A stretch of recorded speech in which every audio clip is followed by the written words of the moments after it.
we used to do as Babycastles, we used to do these developer talks, just thrown into like a show.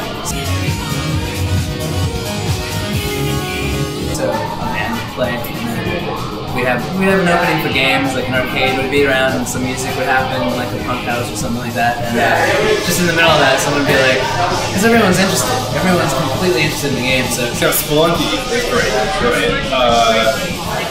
I've played more Spelunky than anything else. Oh my god, I'm clearly inspired by almost every Nintendo game ever. One of my favorite games is Katamari Damacy, and I loved it so much I made a Katamari money, and I brought it here with me. It was big. It took a lot of packing to ship it without breaking, and I actually had to do some repairs when I sent it. But I thought ahead and I sent some super glue to glue it back together when I got it, because some of the little things fell off. Actually, I'm finishing up a single-player drinking game right now. The classics.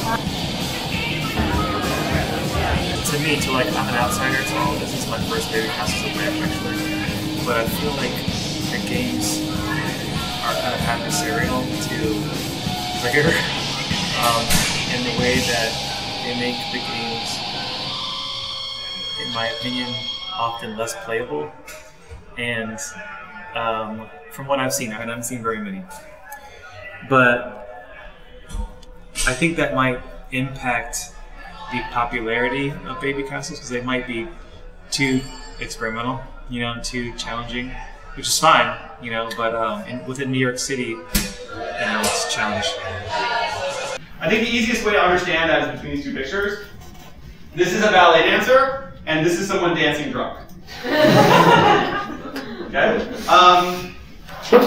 And this is what Nietzsche's referring to with the Apollonian, and this is what he's referring to with Dionysius. So when Nietzsche talks about Apollonian, he talks about sculpture. That's like that's the form he really likes. And it's the idea that like when we look at a sculpture, the sculpture exists outside of us, right? It's sort of out there, right? So I don't have any art like quickly at hand, but like, or even this picture, right? We can look at this picture and say that like, this picture is not me, right? You all recognize that you are not this picture.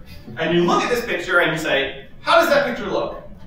Does it look good? Does it look pretty? Like, how does its visual form and how does its color and how does its composition like speak to me, right? And that's the aesthetic experience, right? And when we watch a dance performance, like we watch ballet performance, we do that. We look at the line of the dancer, we look at the tightness of the choreography, we look at the relationship of the choreography to the music, and we sit in the audience and we watch this thing and we evaluate it to see if it's good in terms of the reaction that it has on us. Now, that relationship is a solid relationship for lots of kinds of aesthetics, and we see that relationship in many, many different forms, and it's been very successful, and I am in no way questioning it. But that is not what happens when we dance drunk. Because when we dance drunk, we are not looking at ourselves. In fact, we're probably not even thinking about ourselves.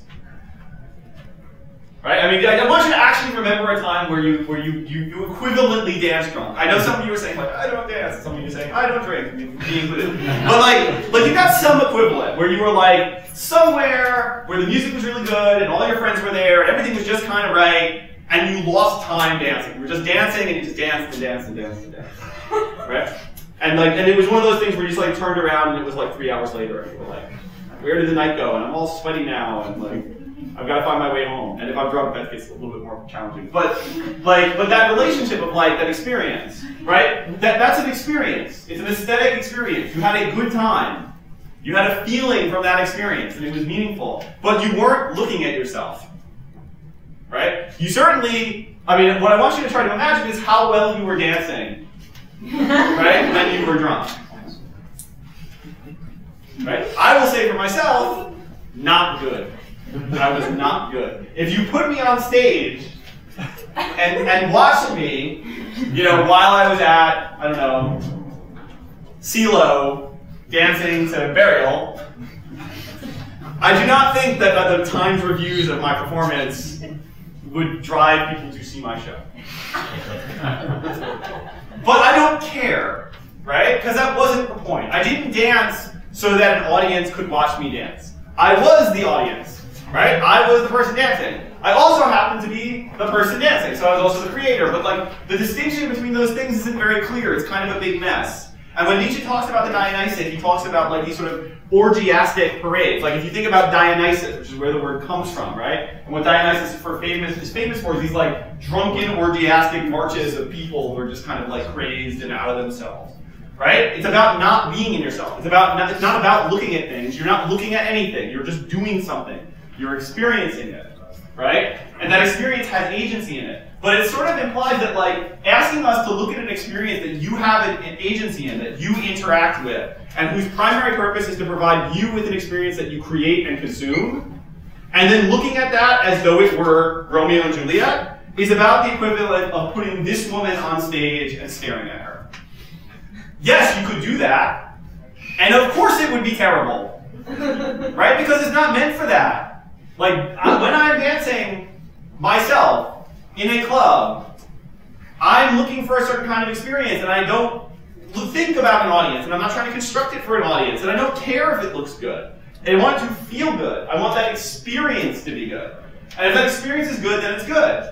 The fact that you could film it and then show it to somebody, and they would be like, wow, your line is terrible. Like, that's not what the point of like, that experience is. And that's like the really important thing to recognize here. So I think that when we start talking about, you know, like the difference between these forms, like there are things that we look at, and when we look at them, we're looking for perfection in form, right? We're looking at symmetry and flawlessness. We're looking at work that is meant to be observed and interpreted. But that is not what we're talking about when the audience does something. Because when the audience does something, they're not looking anymore. They're doing something. And when they do something, it's a completely different relationship. Now it's about immersion. It's about losing oneself. It's about like getting lost in time and like sort of not paying attention to what you're doing and having a kind of natural feel for everything that's going on. 6 Sigma High calls that flow. And it's meant to be intoxicating, right? Again, this Dionysus is not an accidental word. It's like meant to be intoxicating and entrancing. Like you're we were playing the game in Toronto, and this is the face of people playing. They're very serious. The guy watching in the back is really into it, and then this is them losing. And that's the emotion I'm going for. You know, like it is the emotion of sports, and that is very much the emotion of games in public spaces. This actually also in Toronto, we actually gave trophies to people.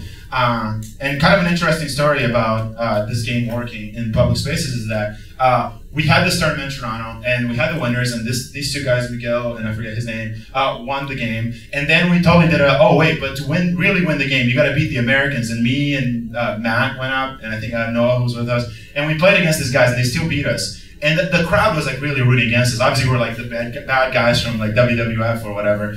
And when the game ended, they started singing "Oh Canada," which is something Canadians don't do. They don't have the like stupid national pride that we have. And I think like Hokra and maybe hockey are the only things that will bring them together. So it was really exciting to just watch them just get excited about Canada and Canada beating America. I inspired to make Shelter in Place because I was at work. And we had to do something called a shelter-in-place drill, which I don't know if you've ever been through one of those, but that's where you have to find the innermost room of a building, and you have to seal all the windows and the doors.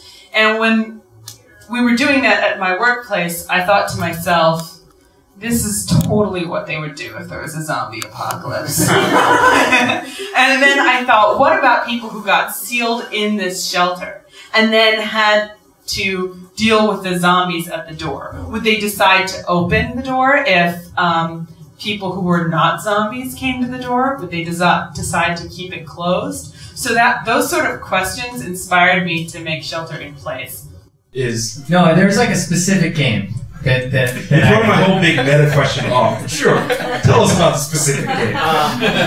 Well, okay, so from the meta perspective, it's like organizing events, or just like social interaction in general, is a game. You enter a room and there's like all these different people and you like interact with them in these different ways that are actually like relatively formulaic. Running, from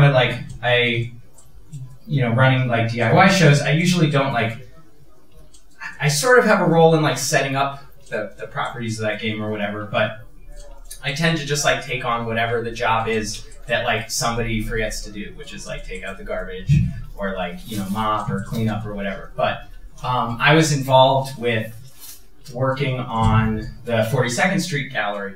Yeah. And we wanted to do this big like New Year's Eve party, which I've like done New Year's Eve parties before in the past that involved like bands and heavy drinking and all that, like, you know, not like ending, like cleaning up at the end of the night and there's like people in the corners and stuff. And so that part of the game, but they brought in, Babycastles brought in somebody who was going to design a game that was supposed to be a LARPing game, which I didn't have any familiarity with. And like we'll hear LARPs. Anyone? No? Okay, we got a few over there. Good for you guys. So all I did Nate is LARPing right now, actually. Or is he?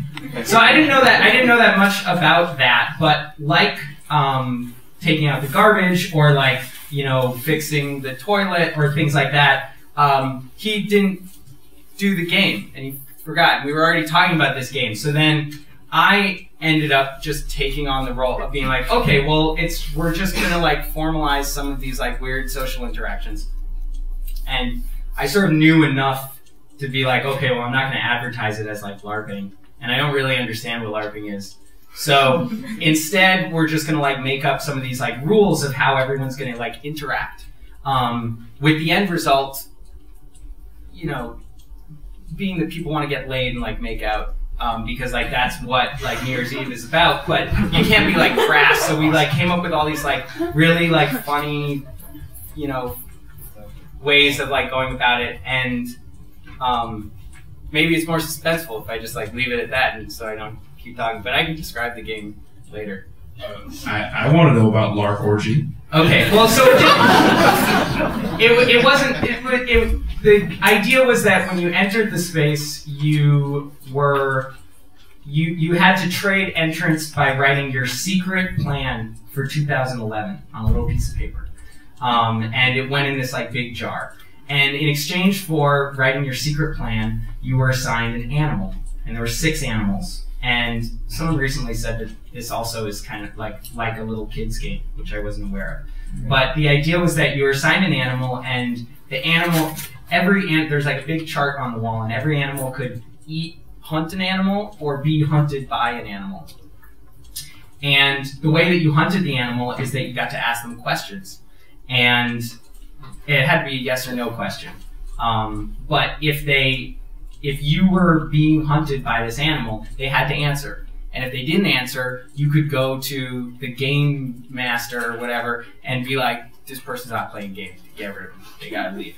And then you'd be like, all right, they asked, you have to answer. So the idea was sort of that you were supposed to be like finding out their secret plan. But instead it was kind of just like a way for like, as people got drunker and drunker, to just like flirt with each other under this like very thin pretext of like hunting like animals. And everyone was also wearing like little like paper masks and stuff. So it was kind of just like this thing. I was like, okay, well, everyone's gotta like hang out. Let's figure out how to like make everybody like hang out and drink. What were your reviews like for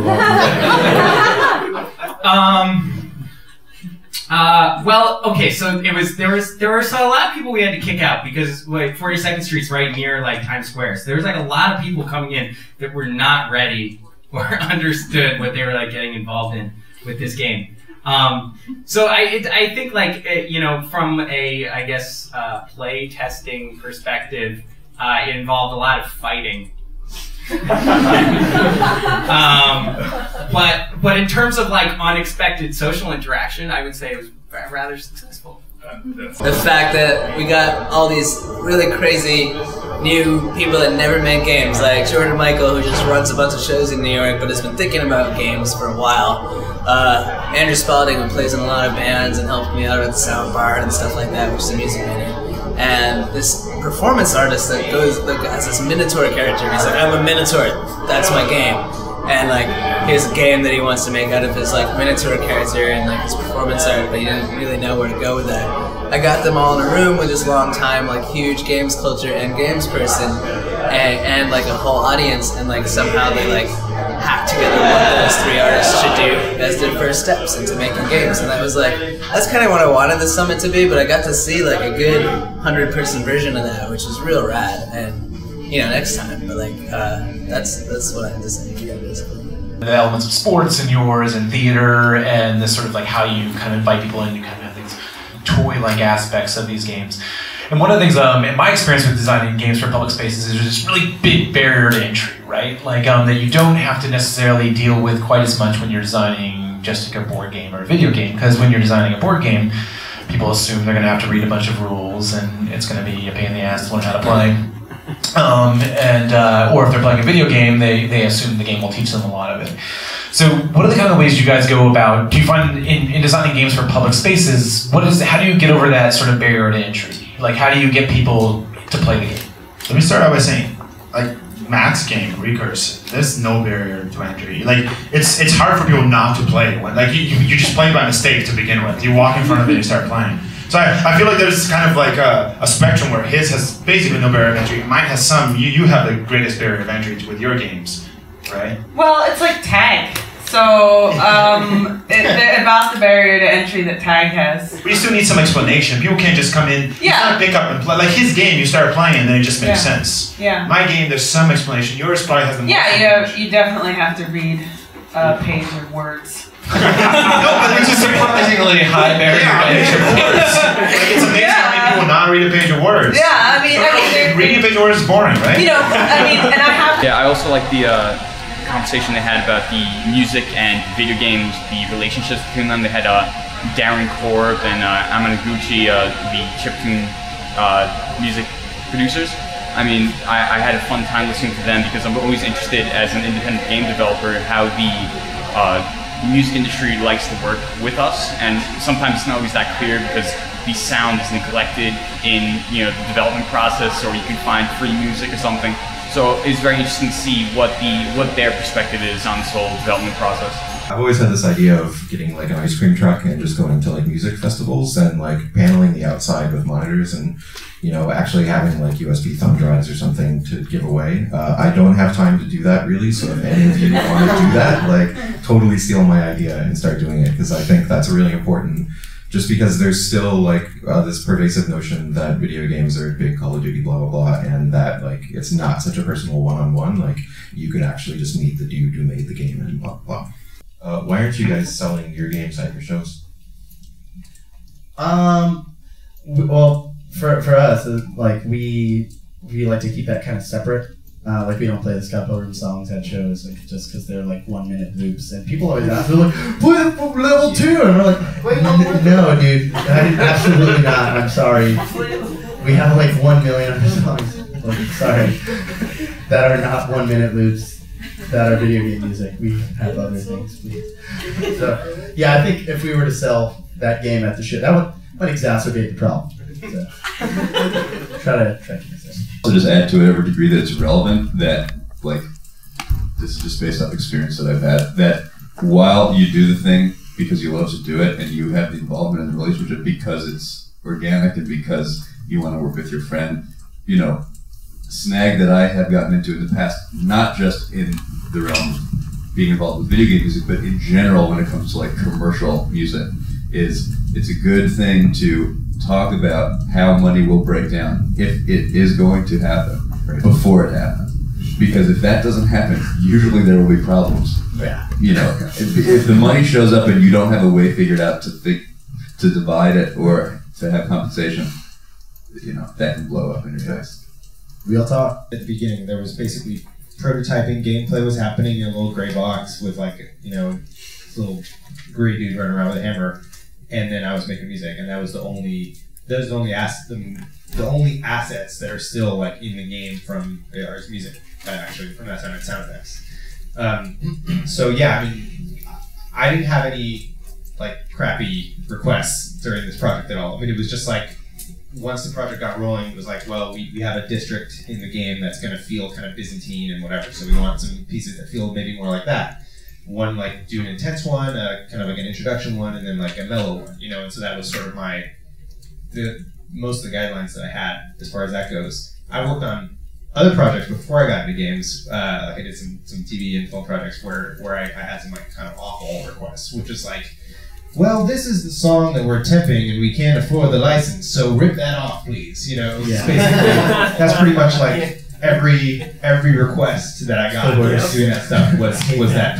Well, we love to use Clocks by Coldplay, but just make something that sort of sounds like that instead. You know, it's like make Clocks, but you know, like backwards, but cheaper. You know, Clocks but cheaper. Go, yeah. It helps to have a legal background if you have to do stuff like that, because then you know exactly how far you can go. Yeah, I mean, yeah. So I had to do my fair share of that before I started working on games, which was like, you know, a lot more fun.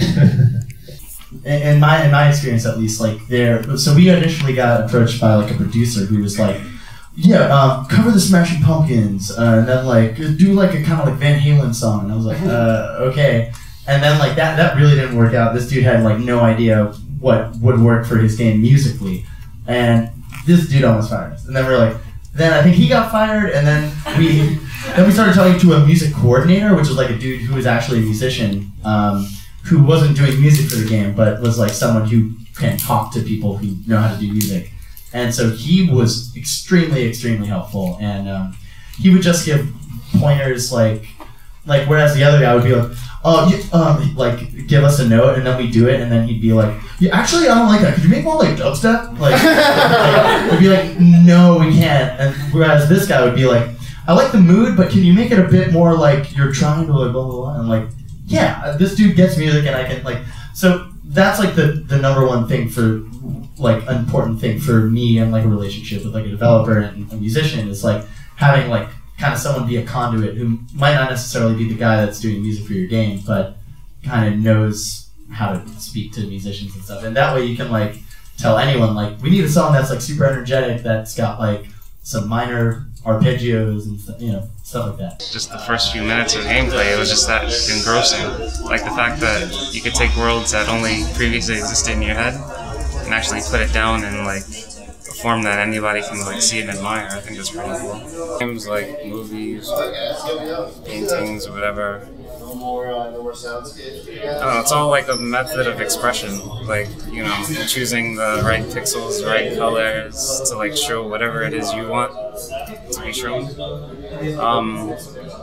For some reason, shmups or the whole shoot 'em up genre, and it's kind of weird, like just watching all the explosions and the pretty colors kind of sort of evokes a certain aesthetic, I don't know, appreciation for me, like I like geometry and stuff, so it kind of like geometry in motion. I don't know, I'm like spouting out nonsense, but games is a way of bringing people together. I think that's what I would like to see more of us.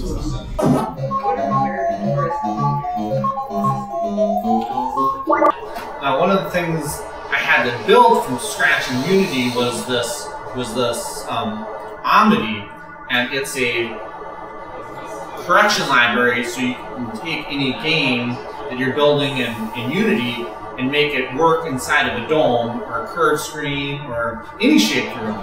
And in this room that we're showing Pac-Man in, it's basically a square room. So I had to model the room in 3D, and then that's the surface that you're playing the game on. And Omnity for Unity makes that possible.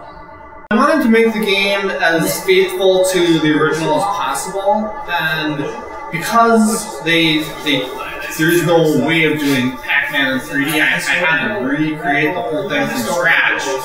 And I made it as faithful to the original as possible. A big takeaway was it's okay to make up things as you go along. This is actually, I think I learned this while I was interviewing for my first games job. And you know, I totally recommend this. And pretty much everything that follows is going to be examples of me sort of taking on things I didn't fully grasp how much work there would be, but I knew it was something that I wanted to do. So my first big company role as a user interface designer was at Harmonix, and this was I worked at Irrational for about 6 months as a contractor, and then that ended, and I went to Harmonix. They were the only other studio in the area, and at the time, I knew they were making karaoke games. That was kind of how they were getting by. And so when I went in there for the interview, the art director's like, yeah, we're making this game. It's going to come with a plastic guitar, and notes come down the screen and you play them. And it sounded really esoteric, and it sounded like really like I couldn't imagine anyone playing it, but I'm like, yeah, that's cool, a guitar game. And when I started there, like, this is Guitar Hero, like roughly an approximation, like it looked like an Atari 2600 game, but the core gameplay was there, it was just very simple. And so right away it was full of kind of these interesting challenges, like, just we wanted the navigation through the whole menus to be able to be done with the guitar controller. So even like the colors that were chosen for the buttons were kind of meant to work well with the interface. Like the reason the first two colors are green and red is because that's where your fingers rest, and it makes sense to make those, yes and no, or forward and backward. And then the remaining three were just, these worked well with the other colors. Like they were easy to differentiate when they were coming down the screen at you. So that's where the colors for Guitar Hero came from. And since the strum bar only goes up and down, all the menus are vertical. To kind of show like sort of my process, like what would happen is, I make it like a really rough wireframe like this. This is for like the name your band screen from the designer, the game designer. And then I kind of go to work sort of trying to put an interesting skin on it. Like for this, it's made to look like an SAT test that you're kind of like scribbling in a name and like the bubbles. And, so it's sort of taking what could be a pretty simple, boring interface and trying to apply some sort of personality to it. And, even for something like this, like like that font ended up being really hard to work with, because once I made it and scanned it in, I was like, oh, that's really hard to read. So if you look at this, it's been tweaked quite a bit so that there's like sort of these eraser marks between the letters to kind of fill them in. But so there's a lot of weird stuff like that, like not obvious skills. The UI is never mentioned in game reviews, which is kind of been a motivating factor, because I don't know, it's like a chip on my shoulder. Like I felt like I wanted to do something that maybe would garner a mention someday. So here's the three main things I'm going to talk about today, and these are all sort of these things that I took on that were outside of my job description to a certain degree, and they didn't always turn out the way I expected them to, but they're all kind of personal victories in some small way. So first of all, working at Guitar Hero, it was kind of my first real job. One thing that always bugged me was there was no logo for the game. And when I asked, I'm like, who's going to do that? Who's doing the logo? They say like, oh yeah, the publisher. That's usually how it works.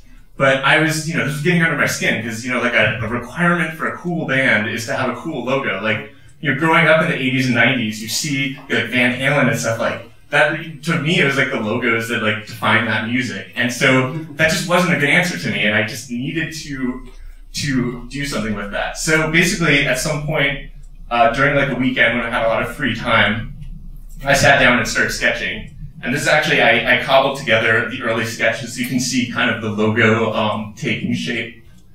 And yeah, and so it kind of started to come together into something, and I brought it in and put it in the game, and they're like, cool, that's a cool logo. The art director, actually, his feedback was, add a bevel.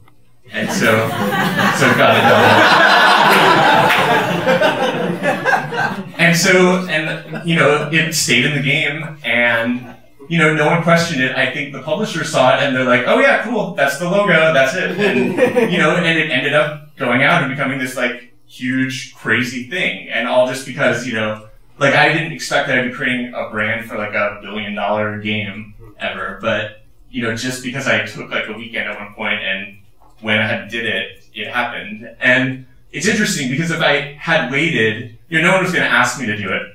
And if I'd waited, I know that it probably wouldn't have turned out like this, because the second time around on Guitar Hero 2, the publisher actually did give us a logo, and I remember this day really well because the art director called me into his office, and I go in there and he's like, close the door behind you. And he brings me over to his computer, and he shows me the logo that they had sent for Guitar Hero 2. So they added their own 2 at the end there, and he's like, we must never speak of this again.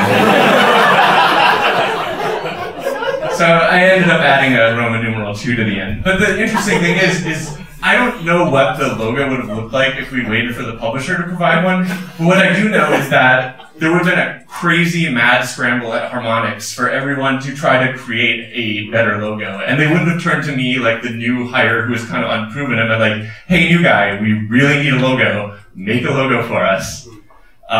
So yeah, basically if you see a problem that you want to tackle it before everyone's paying attention to it. Another interesting story, kind of in this vein, is Vincent Conner. He's a name that you might not know. He was an employee at Microsoft in the early 90s, and he was working on a piece of software that used comic bubbles, and he hated that it used Times New Roman in that, so he decided, like, on his own weekend project, he was going to make a font that they could use in those areas. You might know him as the creator of Comic Sans. So, you know, if you're going to spend your weekend doing something, be careful, because it might haunt you for the rest of your life. And then kind of another interesting footnote to this is when Rock Band came around, they're like, hey, Joe, why don't you do the logo for this? But it had some requirements now, because Guitar Hero was the competition. It had gone to another company. So, you know, now it had to be more emblematic of rock music than Guitar Hero. See, like, I wasn't thinking of anything when I did the Guitar Hero logo. I was making it up as I went along. And it also had to be completely different. So this was a problem that everyone was looking at. And the result of this was lots and lots of logos. Like, just generating Rock Band logo after Rock Band logo, and just all of them, you know, everyone would be like, yeah, that's okay, do another one. Yeah, let's keep trying. And it, you know, it just was not a fun process. That's the one that went out, by the way. Okay, and then one more thing, and I will shut up about the Guitar Hero logo forever. So Pentagram, who's a pretty huge design firm, they actually handled the redesign of the Guitar Hero logo in, I think it was maybe 2008 or 2009. So it's interesting to see, you know, some big multi-million-dollar company, you know, taking on my work and sort of redesigning it. And as part of that, they basically, they talked a little bit about the logo they were reworking, and they used the phrase, idiosyncratic with a vengeance. Which, I mean, that's awesome. First of all, that's almost like a review mention, so I'll take that. And that's probably like the best way my work's ever been described, so still a favorite. I had a friend of mine who used Multimedia Fusion 2 to make lots of really little silly arcade games, and being a longtime nerd and gamer, I was like, oh, I want to make games. And I already had some experience with really weird, simple programs like ZZT and Megazooks, these little ASCII character-based DOS game makers that were super simple. And I always knew, like, oh, I always wanted to make a game. So my friend shows me this program, Multimedia Fusion 2, which turned out to be dog shit, but it was simple enough that I was able to get my feet wet and be able to be like, oh, okay, like, oh, let me do this, that, the other thing. It just spiraled out of control until I Want to Be the Guy came out, and that became spectacularly popular out of nowhere. You know, I love a lot of the classic NES games. You know, I love my Castlevanias, my Mega Mans, everything like that. And, you know, those gave the basic, just, you know, the basic backdrop for the game. And at the time when I made I Want to Be the Guy, I was really interested with what I thought a lot of those games did wrong. Not wrong for their times, but looking back, like the sort of weird unfairness of them. And I took that under the magnifying glass and sort of inverted it in a weird way to make I Want to Be the Guy work. Talking games in general, now I just play a lot of fighting games. I'm a big fan of From Software's Soul series. Because I think they're they have that NES hard with a modern sense of aesthetic. And that's just an awesome combination. I love everything they do. I believe it's gonna happen to me now! I'm ready for it! Okay, Bill, whatever you say. Does that seem like a guy who's undergone a permanent change or a guy who's just tripping balls?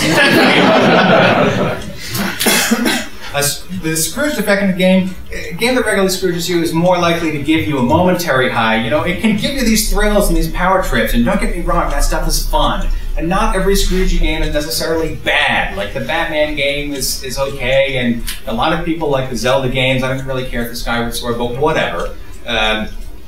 it's not necessarily bad, but the Scrooging doesn't make it better. It hurts its impact.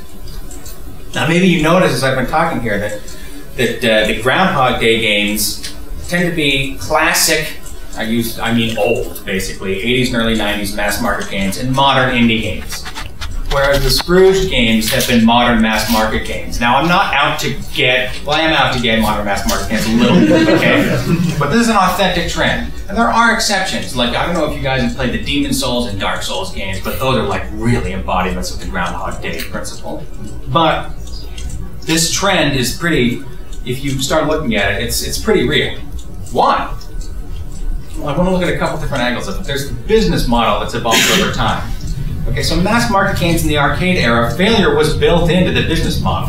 They wanted you to put a quarter in, try it, fail, put a quarter in, try to get a little farther. Okay, that was the model. Player tries, fails, pays again. I know you can't see it on this Space Invaders brochure. This was a brochure that was sent to arcade operators. And it says, the world's hottest game, now even more challenging. That was one of the selling points, that it challenged the player. Okay, because this was the business model. Now we go to the early console era. The player pays a lump sum up front. There's no longer that string of quarters. Why do so many of these games embody the Groundhog Day principle? Well, we have this limited tech, and their storage capacity isn't very much.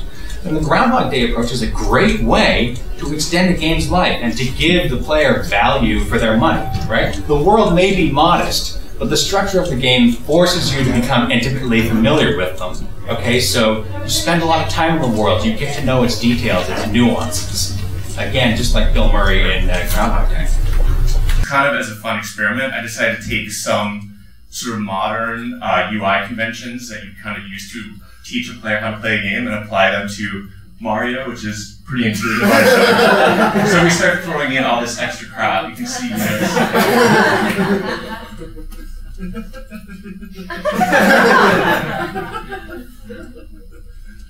so it's still the same game, but we just kind of overwhelm the player with information. So really, a big part of my job is actually finding that balance between giving enough instructions so that people understand how to play the game, but not so much that they're overwhelmed and they feel like they're being, handheld too much. How many of you are familiar with this term helicopter parenting?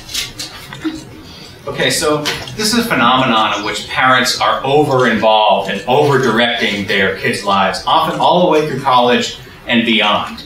Okay, they may over-schedule. Notice I'm not talking about personal engagement, I'm really talking about like the kid, they're operating the, micromanaging the kid's life, basically. And this has been a social trend over the past decade. And studies have shown that kids of helicopter parents often get better grades and better SAT scores, for example, but they're not as well socially developed, and they tend to be like more neurotic. I know I'm speaking in very broad terms, but I'm trying to sum up a lot of different studies at once. It's basically emphasizing nominal success, grades, SATs, etc., over personal growth. And failure is not an option when you're a helicopter parent. Interestingly, it's been associated with the rise of cell phones. This cordless technology means parents don't have to cut the umbilical cord. They can stay in contact all the time. You see this in a lot of games too, like the rise of network games. Like more and more of the games you have on your consoles, they want to connect to the mothership. They want to get an update. They want to change the ending of Mass Effect 3, for example, right? The designer isn't willing to cut that cord between themselves and the player now. They're not letting the artwork live on its own.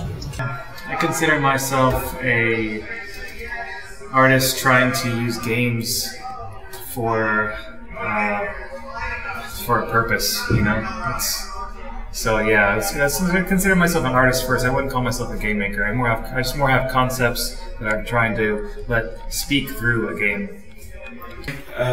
Just from what I've experienced of your own creativity, what you want to do is also use game-like mechanics as a filter to comments on society. Is that correct?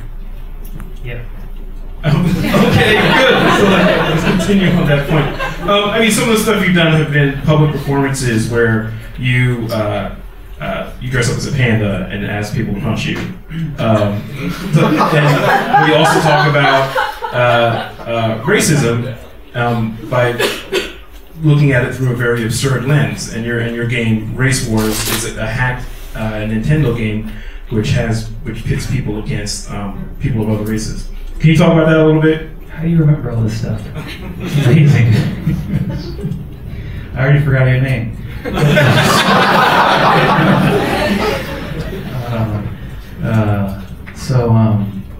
Do you want to should we show our games, or is that too much? Maybe that's too much. All right. Well, you tell me if you want to see it. But the game is called Race Warriors, and we I don't know how to do any of this stuff. I just had the concept and paid for everything and directed it. So I can't speak on a technical level, but I did all the concepts. So anyway, so the idea was to try to make a game where racism is absurd and you are a player in this game. So you first answer a set of 10 questions, and the questions are like they're supposed to uncover your racial prejudices. I made a racist game called Race Warriors where you kill niggers or you kill, wetbacks, and it puts people in a role of a racist. And I tried to make it so that it's absurd how you fell into that role, because you answer 10 questions that have nothing to do with racism at all or prejudice, like do you believe in love at first sight, etc., etc. And then it bases from those where you answer those questions, it bases who you hate. So if you said you love candles, that means that you must hate Asians. So it puts you to a random game, and it's just about trying to make racism look absurd. So I think that's really interesting. Nate, why are you dressed like that? No, I think that's really cool. I think you're really right. I think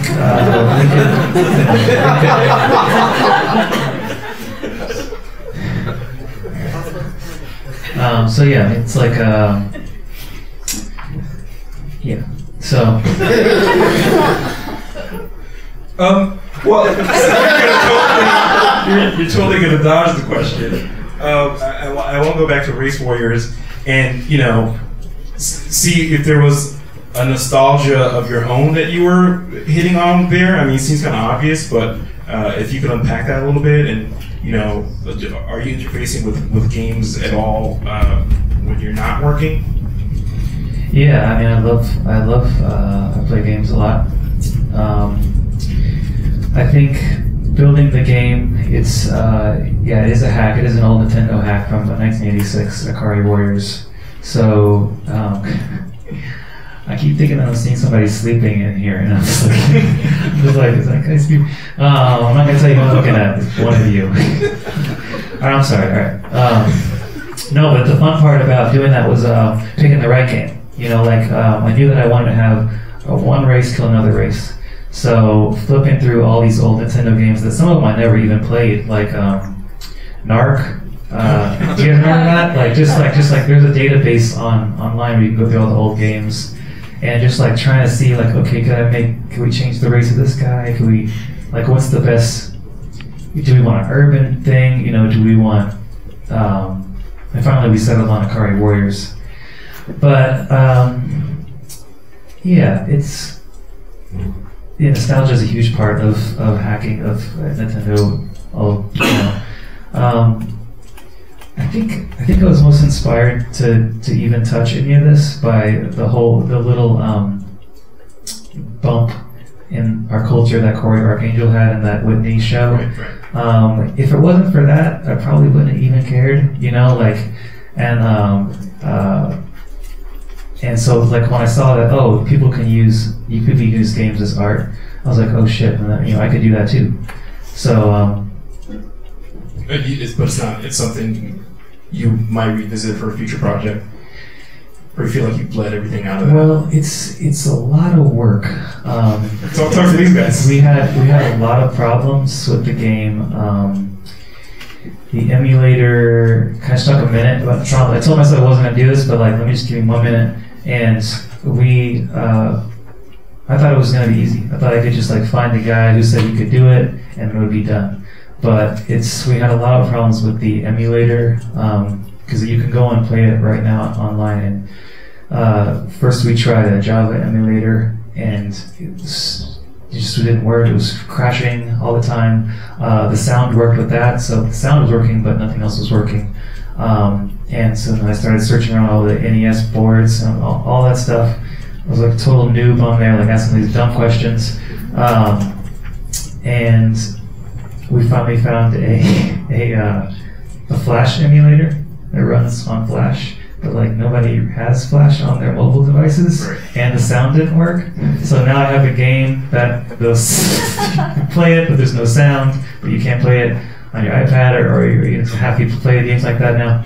So it was like, I guess this is relative to like building your first game if you don't know much about it. It was just like, okay, I can either have this non-functioning game or this non-functioning game. And eventually how overcame that was we just put a sound file of old Nintendo sounds, random sounds that just repeats. And so it's just like it's like all these different sounds coming out. And it was just like, this is the best we can do. Hopefully people will see that we tried to give them a sound. So it was an adventure, you know. Mike, I want to talk about the game that you're making. Well, yeah, I mean, I want to use games in a way that make people an active participant within, just to participate with an idea. Because when people start playing a game, they want to, they want to move forward and they want to play. You know, they don't just want to play it and then put it down. Like ideally, you want to keep playing it. So the challenge is to make the game, to make it interesting enough for people to interact with your idea. You know, and they'll really, that's the challenge anyway.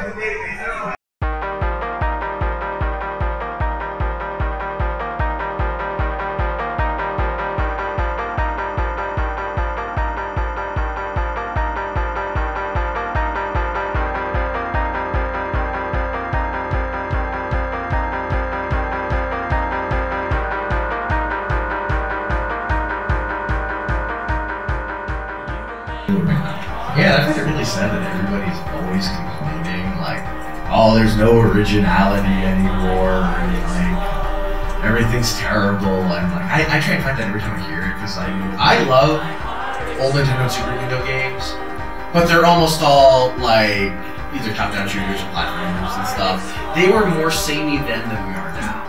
Go out of your way to meet the people who've done it, talk to people, learn. At times, I think they felt like they were controlling and getting it all together, but it worked out really well. Yeah, so you're seeing more unique visions done by smaller groups of people now, and that's something that's really starting to happen in New York in a really vibrant way. You know, a couple of years ago, there was a very anemic indie scene here in New York City, and I think movements like Babycastles, and you know, the Independent Game Development Association chapter meetings here, and the NYU Game Center. A lot of these organizations are emboldening people to kind of pursue game making as an art form. You know, whether it's for like their own personal vision that they want to make, or just, you know, to make video games as they've always wanted to. And I think it's a really great thing that we're starting to see happen in New York now. So I think that's awesome.